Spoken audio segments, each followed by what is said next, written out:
What up, you guys? I'm chilling.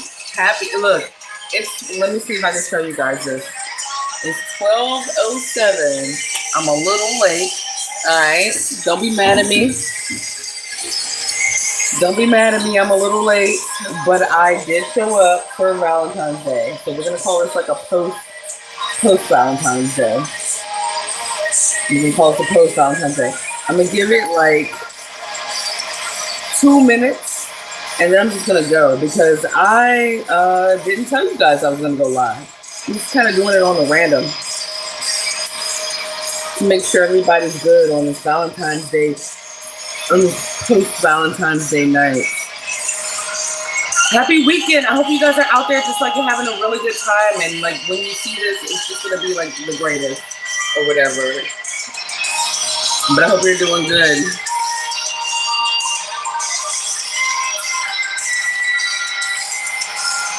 Oh, there's more Tisha Adams right now. Look, wait, like this.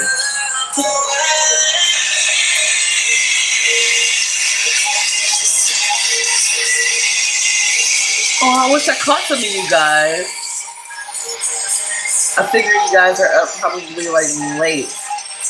Oh, Letitia Garland. You know I love you. Happy Valentine's Day. How was your Valentine's Day? How'd it go today? I hope you loved on yourself. Love me.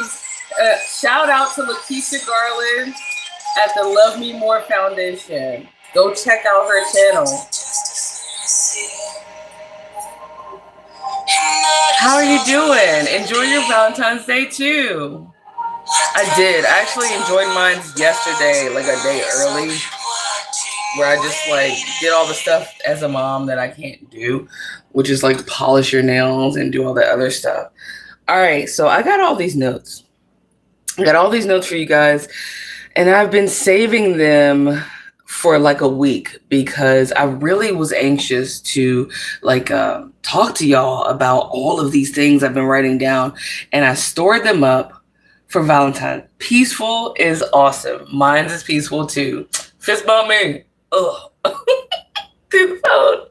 All right, so let's get into it. You can write this down if you want to and read it later. Of course, I always write these things down for you just in case like you don't want to read it yourself or just can't find the time or whatever. But I will start off with a Bible verse. I've been thinking a lot because since Valentine's Day was coming, and I'm not really like a celebrator of it. Like it's not like a big deal to me, but for a lot of people, it just is, you know what I mean? And it brought up matters of the heart, finish my heart. All right. It brought up matters of the heart for me. And I wanted to, ooh, hi, Moose 3D. I was going to ask you guys the same thing. Do you guys want to be my Valentine? I kind of just stole y'all and assumed that you would just be my Valentine. So y'all are my Valentine. All right. I'm snatching you. I'm not even asking. I'm going to take it. Y'all going to be my Valentine. Yay. All right. Then it's settled. We are each other's Valentine, and we are each other's safe Valentine, each other's peaceful Valentine. Thank you. Oh, we're each other's Valentine that's not going to hurt each other, right? So, hi. You're pooping and scrolling through. Keep doing it. Do it. All right. So let's go in there. because I saved up all these things to talk about matters of the heart. And I know for a fact this is going to make you guys feel good and better if you don't feel good. Okay?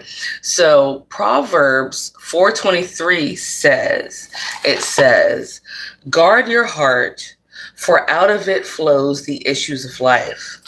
And I used to like think about that all the time. Like, out of it flows the issues of life. Oh, thank you, Craig. Thank you. I really, actually really appreciate it. But it says, guard your heart, for out of it flows the issues of life. And that could mean a lot of things. Like, what are the issues of life? The issues of life could be so many things, you know what I mean? But I wrote down another meaning, well, what it could mean, you know, for you guys. And it means our thoughts and actions are influenced by what we allow into our hearts. So I'll read that again. Our thoughts and feelings and actions are influenced by what we allow into our heart, right? So a lot of times, you know, like the people that we allow to become important to us, the people that we allow just into our lives in general, it doesn't even have to be romantic, just it could be family members, dude, just in general. The people that we allow, oh, I'm sorry, baby. I'm sorry, baby. John, let's pray for John and for his family, because his dad passed away. And I just want to say I'm sorry to hear that, John. When we allow certain people and things into our hearts, even if it's like movies, songs, you know how a song could like you could be having a great day and a song could come on and you just feel like crap. You know what I mean? Or anything like that. You know what I'm saying? Thank you, Craig. I appreciate that. A lot of people think tattoos on women look masculine, but hey, man, I'm just me, you know? But like, so watch who it is that you even decide to be like friends with, who it is at work you decide to communicate with, who it is on the street you decide to spend more than like a minute saying hello to, you know what I'm saying?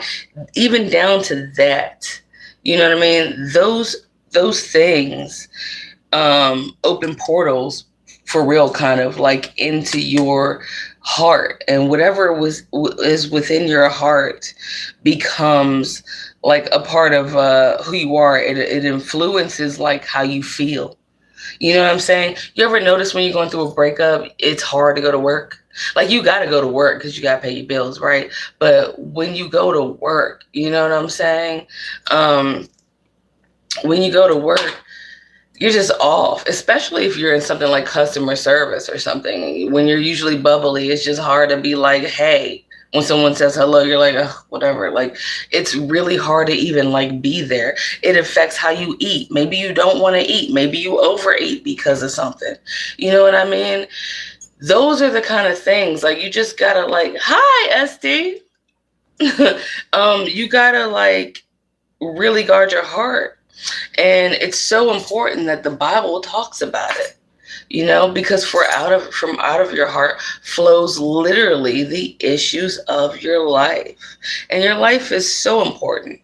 Whether you believe in reincarnation or not, or something like that, all you know is right now, you're here right now for one time, one go round, right? And you have to really be careful of who you spend this one go round like with, you know what I mean? All right. But here's something that I wanted to address, because I know a lot of people feel like this. A lot of people feel like this, and it doesn't have to be Valentine's Day, all right? And I felt like addressing the fact that a lot of people feel lonely. You know what I'm saying? First of all, you're never lonely, because you have God. God is literally always with you, whether you want him to be or not, for real. But I happen to want him to be, but I'm saying you're never alone. But when it comes to human on human in this physical three-dimensional realm, contact-wise, why do you end up feeling alone? And if I'm looking down, I'm looking at all the notes that I've been writing for you guys this whole week. Why do you end up feeling alone after narc abuse? Like what makes you not instantly go into peaceful mode? You know what I'm saying? Now that you've gotten rid of this like loser, this person, this problem, right? And one of the reasons why, and I wrote this down, is I wrote, it's because you have to cut everybody connected to them off. And usually that ends up being your entire social circle. Okay. Now maybe you didn't have like a connected social circle where like their friends were your friends, but a lot of you have learned, as well as myself, that the people in your family, some of them knew. The people at your job, some of them knew. The people in your neighbors, some of them knew. My even down to my local grocery store clerks, they knew. A lot of people just outside on the street, they knew. And I had to literally cut everybody off. I'm not saying you should do that, but a lot of times you have to literally cut everybody off, because when the narc does something, it literally is a domino effect. Okay, so like once a discard happens, that opens up the freedom for people that already knew that that shit was going on to finally open up and be like, oh yeah, I saw them doing this. Oh yeah, I heard that. Oh, I remember this one time last year I saw that. Like they watched you the whole time going down in flames, right? But they didn't say shit because they liked the show. So when the show finally ended and the curtains finally closed up, at least for them, because the curtains don't close for you, because they usually start stalking you and robbing your bank accounts and doing weird shit. But when the curtains close visually for the neighborhood, right? That's when you start to learn that like more than just the narc's mom or sisters or cousins or friends were in on it. It was like a whole community of people, bruh, watching you go down in flames that coulda, shoulda said something, right? And that requires you to literally chop everybody off. That is why you feel alone. Because in a sense, you are alone. You realize how alone you've always been.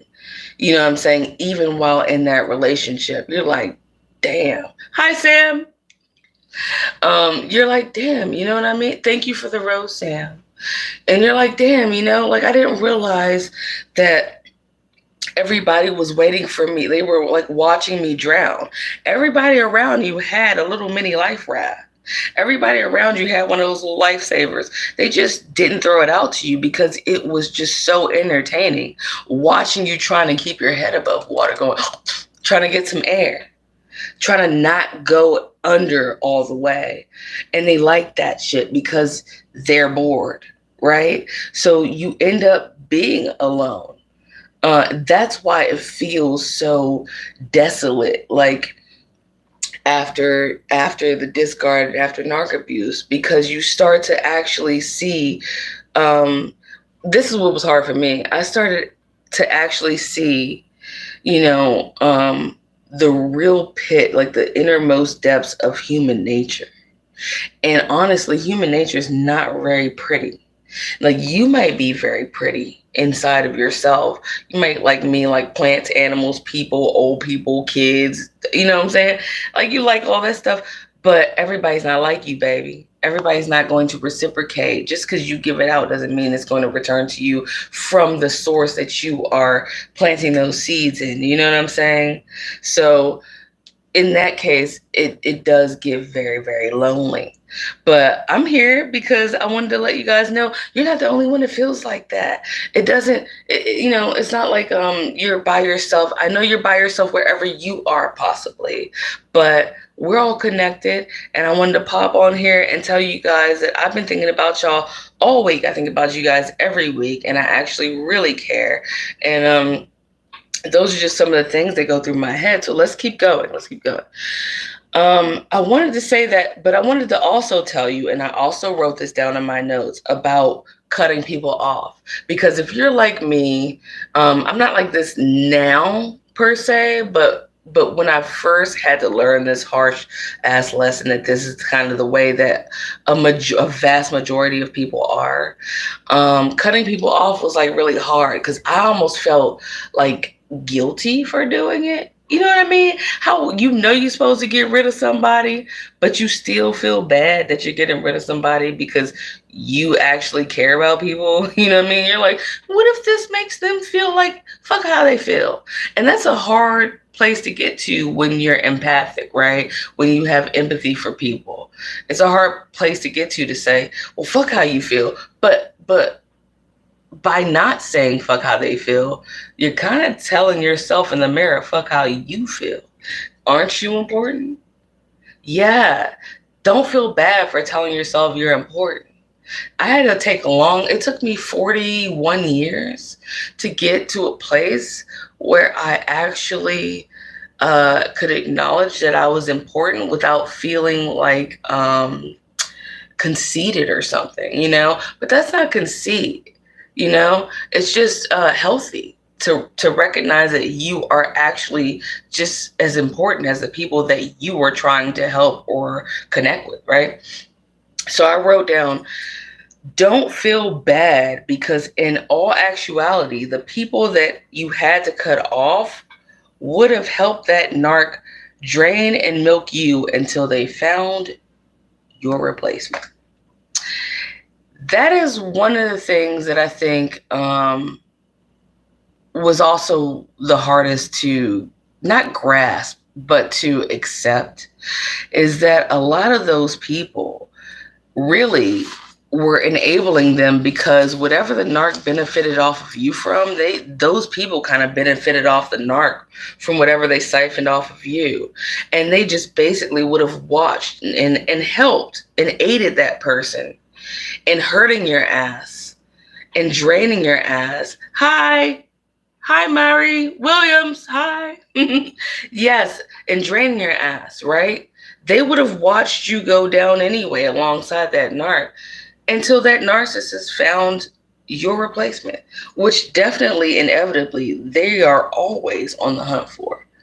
They're never not on the hunt for anyone's replacement. Okay? So yes, it's not just you, but we're talking about us right now. So don't feel bad anymore when you have to let someone go, because more than likely that person would have drained your resources. And by resources, that could mean your time, your attention, your money, your sympathy, your whatever. You know what I mean? Whatever that is. Until they found somebody that they felt was better than you, or they had a little more than you. It doesn't take much. Mine's left over a moped.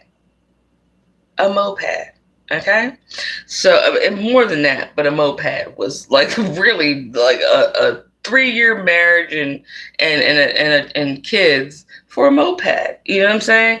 Because we're objects to them. So do not go back and forth with yourself. When you feel within yourself, the spirit of discernment is telling you to cut somebody off, chop your cutoff game. That shit better be scalpel sharp. You should be able to you should be a fucking surgeon with your cutoff game.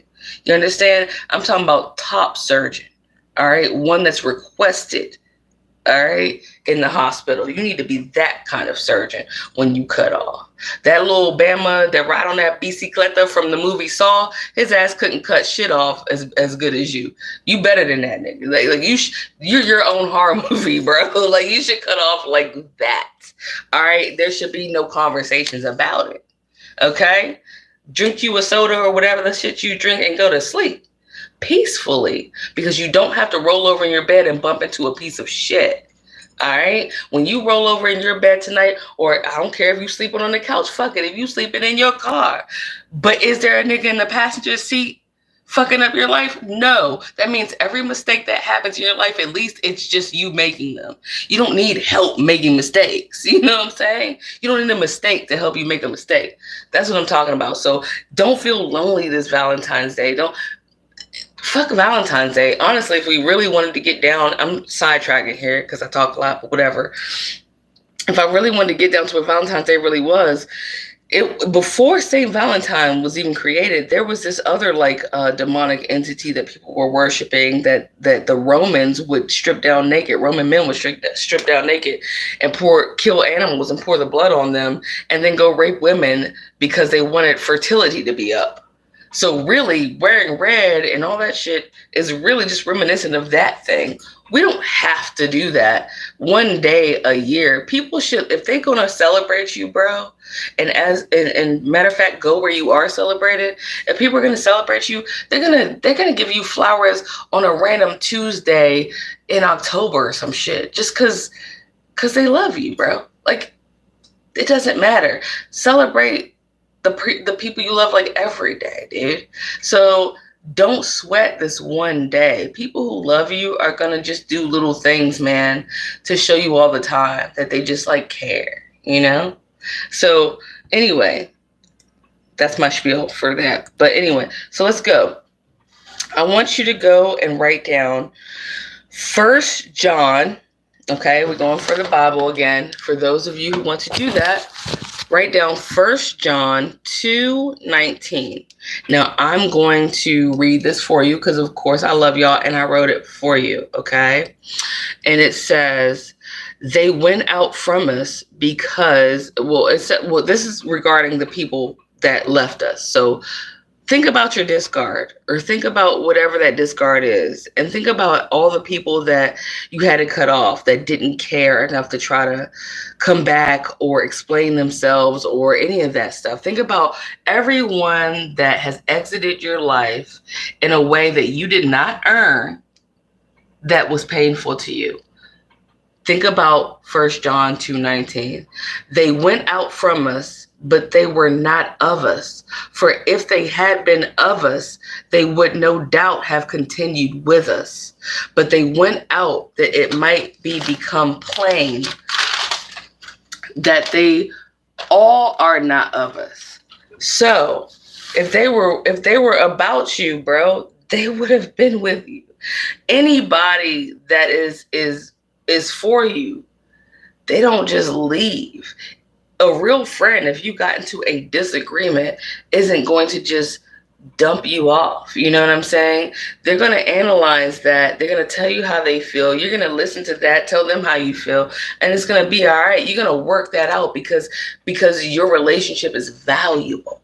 Your time, your life with their life is valuable. You know what I'm saying? So I'll read that again. They went out from us, but they were not of us. For if they had been of us, they would have no doubt continued with us. But they went out that it might become plain, being plain to see, like no, beyond the shadow of a doubt to see that they were all not of us. Okay? So remember that. Remember that. People that are on your side, they walk with you, bro. So that being said, I also wrote this down because I've been, like, you know, you be scrolling through social media like everybody else. And I've heard this over like many, many years. I mean, since I was little, even Katy Perry has a song called The One That Got Away, right? And I'm like, no.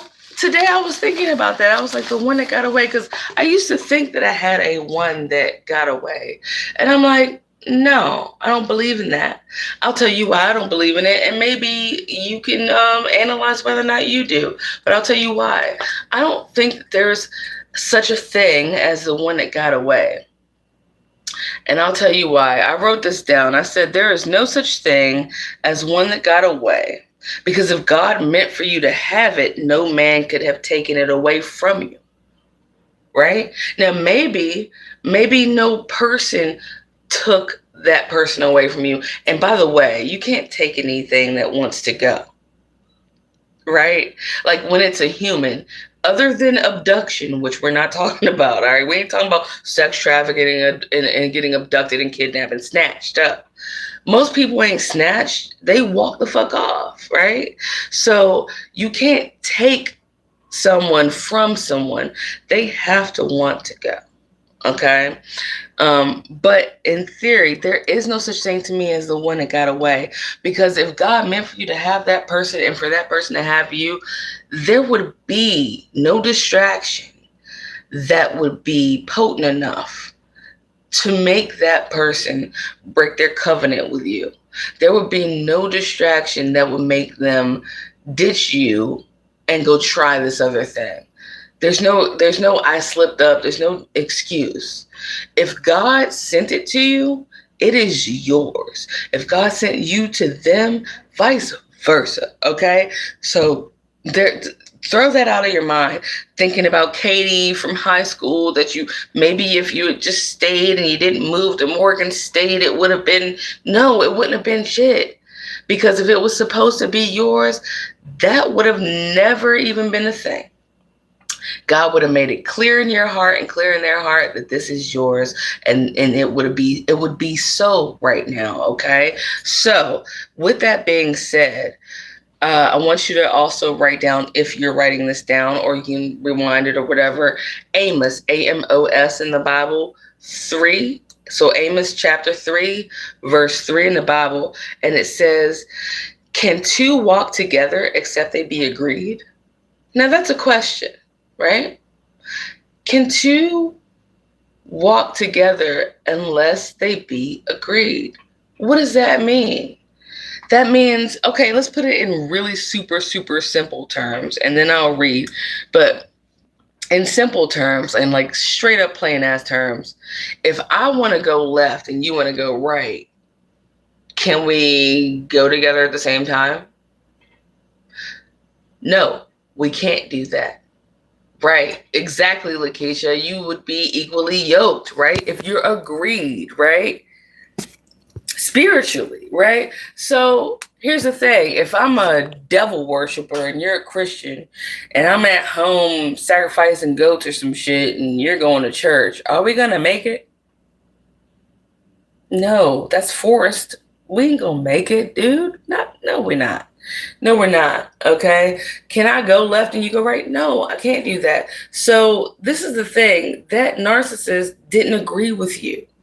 It wasn't just in the like from the point of like an argument, like you didn't win the argument. They didn't agree with what you were saying. Their spirit didn't agree with your spirit. Your spirit was going somewhere. Your spirit was going somewhere to the light, and their spirit was hanging out entangled with darkness. And the light and dark, they cannot exist together. Anytime light touches dark, it has to disappear or disperse in different ways. In art, we call that chiaroscuro, where there's like light and darkness sort of together, but really the light will start to warp the dark because, or the darkness will start to attempt to warp the light, right? So two cannot walk together unless they be agreed. And they left because they didn't agree with you. They had no choice but to leave because they didn't agree with you. In spirit, they could not stay. Your spirit irritated them. Your spirit was like a what do they call it? Gave their spirit allergies. Your spirit gave their spirit allergies, baby. Your spirit, when your spirit came around, their spirit started sneezing and shit. They were like, hacking up stuff. You know what I mean? They couldn't be around you like that. So I also wrote down Matthew in the Bible, Matthew 13, but I wrote 13 through 15 because just Matthew like 15 wasn't enough. But it says, let me read it real quick. If the home is deserving, let your peace return. It says, if the home is deserving, let your peace return. If anyone will not welcome you or listen to your words, leave that home or town and shake the dust off your feet. Truly, I tell you, it will be more bearable for Sodom and Gomorrah on the day of judgment than for that town. So let me read it again. Okay. So It says, if the home is deserving, let your peace return to you. If anyone will not welcome or listen to your words, leave that home or town and shake the dust off of your feet. Truly, I tell you, it will be more bearable for Sodom and Gomorrah on the day of judgment than for that town. Okay, so if you go, basically, I'm going to compare us as people dealing with a narcissist to a person in the Bible in this passage going into a home that is not peaceful. Okay. So if you go into a home that's not peaceful, basically it says leave immediately. And don't just leave immediately. Don't even keep the dirt from the ground out front of it on the bottom of your shoes. Brush that off, right? Exactly, Lakeisha Garland. So I wrote Matthew 13 through 15 because I like the whole thing, because I was like, oh man, this is so good. I want like a little more. But definitely Matthew 13, you need to leave it. Wipe that dust off your feet. Don't even take little crumbs or remnants of the dirt around that place with you. You need to get rid of all of it, much like how you need to get rid of all those people that are connected to that narcissist. Well, what if it's my mom connected to the narcissist? Well, I'm sorry, boo, but respect your mother in your heart, but cut her ass off too. It is what it is. So, you know what I'm saying? Don't keep any of it around you. Don't even keep it as something that you would even walk on the bottom of your shoes, because you are taking the opposite of peace with you. You're taking a disturbance with you. In the same way that it says to leave that place and shake the dust off of your feet, it also says it would be more bearable for Sodom. We know what happened to Sodom and Gomorrah. We know what was the deal. Sodom and Gomorrah was like pure sin. A bunch of crap was happening up in there, right? And we know what happened to it, right? So it would be better for them than for the town that this home is even in. What do you think when I say, like, don't worry about what's going to happen to that narcissist? Look at that narcissist the same way that this town is in this excerpt from the Bible. It would be better for Sodom and Gomorrah than for that narcissist that was totally unwelcoming and damaging when you arrived into their life. It will be better for the people of Sodom and Gomorrah than for that person who has an unpeaceful nature within their spirit. Or their spirit alone is not peaceful. It means harm. It doesn't mean well. It would be better for Sodom and Gomorrah than it would be for them. And Sodom and Gomorrah got really destroyed. All right, let's keep going. Now, a lot of you, and I know that I've gone to therapy or whatever. I'm not going to make this about therapy. But I will say, a lot of us get diagnosed with PTSD, post-traumatic stress disorder. And I have something for you regarding that. And it's a quote. It's a quote that I wrote down because I really dug this one from Jordan Peterson. You know who Jordan Peterson is. If not, just look him up. He's like a therapist, famous like therapist or whatever. But he said, people who have post-traumatic stress disorder don't have it because they were hurt. They have it because they encountered someone who wanted to hurt them. And that we've seen into the heart of darkness.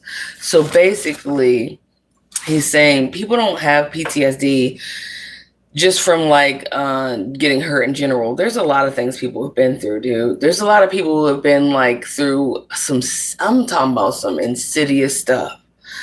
But the difference between going through really, really, really bad, painful things and going through experiencing horrific things because someone intended to place them upon you are totally different. And a lot of people make it from birth to death without, fortunately for them, without ever encountering someone that set out to intentionally hurt them and hurt them real bad to the point where they don't exist anymore.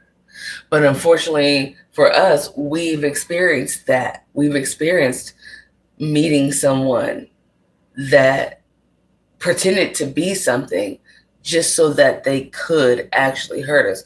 We did,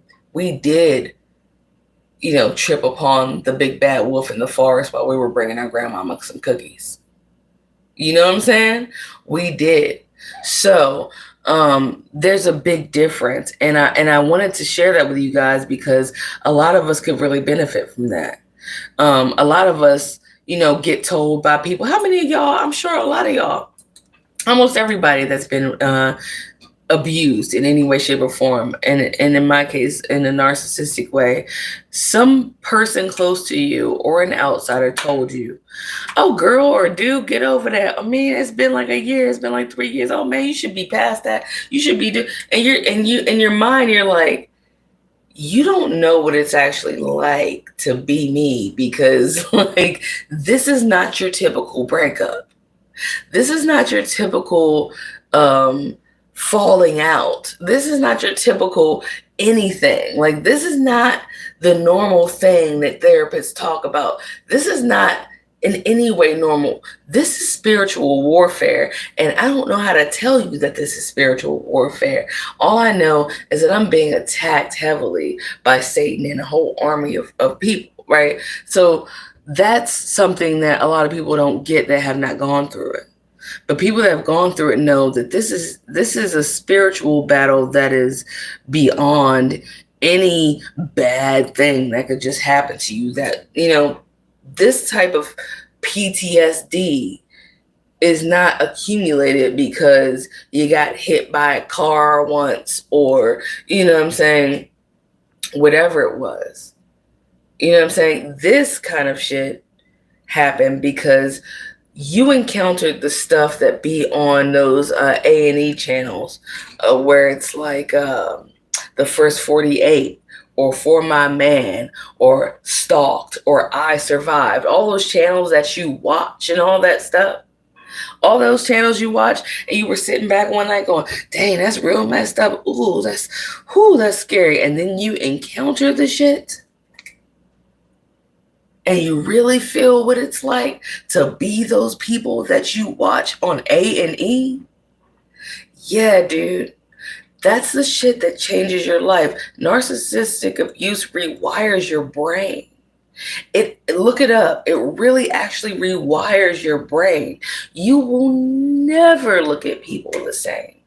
I don't know how to explain that to another person that hasn't gone through it, but all I know is you will never look at people the same. Everybody you encounter is a potential suspect from here on out. Any little thing they do, you're going to be like, and you might be right. That's what's more fucked up. You might be right.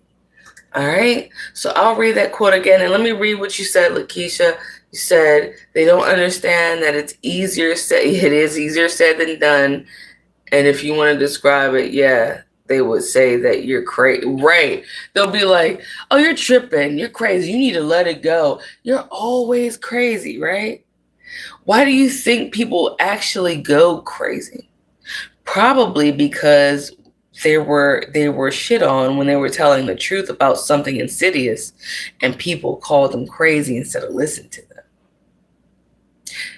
The devil wins when he is able to isolate you mentally, physically, emotionally, and spiritually. And the first step is to isolate you from your support system, which is usually others of your kind. And in our case, that would be human, right? Right. So if he can get people to tell you you're crazy and make you go and ball up in a corner somewhere in a dark room, hopefully you kill yourself or some shit, right? That's what he wants you to do. But I'm here to tell you, you ain't crazy. You ain't crazy at all. Ain't nothing crazy about what you're saying. The only thing crazy is what you went through, right? And there's others out there like that. So I'll end with this quote again by Jordan Peterson. And it says, again, and I quote, People who have post-traumatic stress disorder don't have it because they were hurt. They have it because they encountered someone who wanted to hurt them.